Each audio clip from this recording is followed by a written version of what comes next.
Proverbe chapitre 29.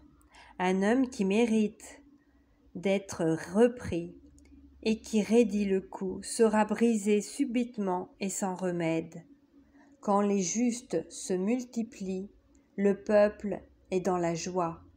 Quand le méchant domine, le peuple gémit.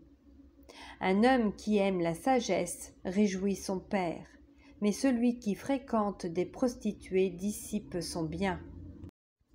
Un roi affermit le pays par la justice, mais celui qui reçoit des présents le ruine.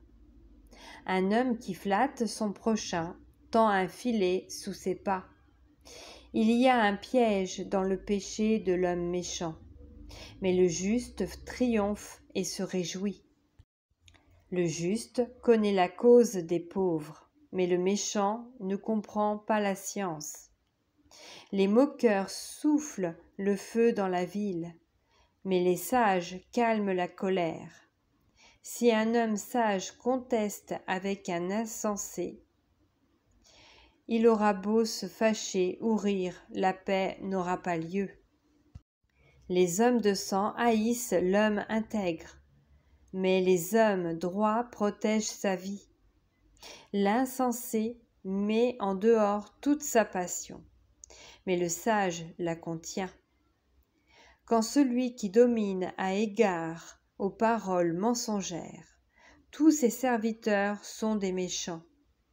Le pauvre et l'oppresseur se rencontrent. C'est l'Éternel qui éclaire les yeux de l'un et de l'autre.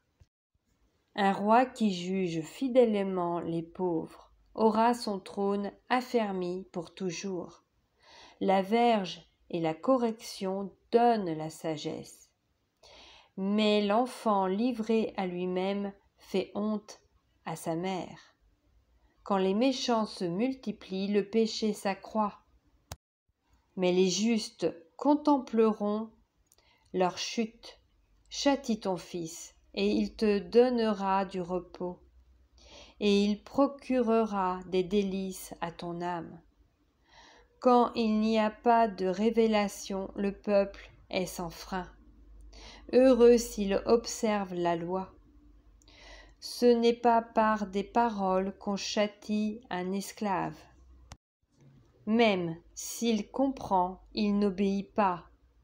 Si tu vois un homme irréfléchi dans ses paroles, il y a plus à espérer d'un insensé que de lui.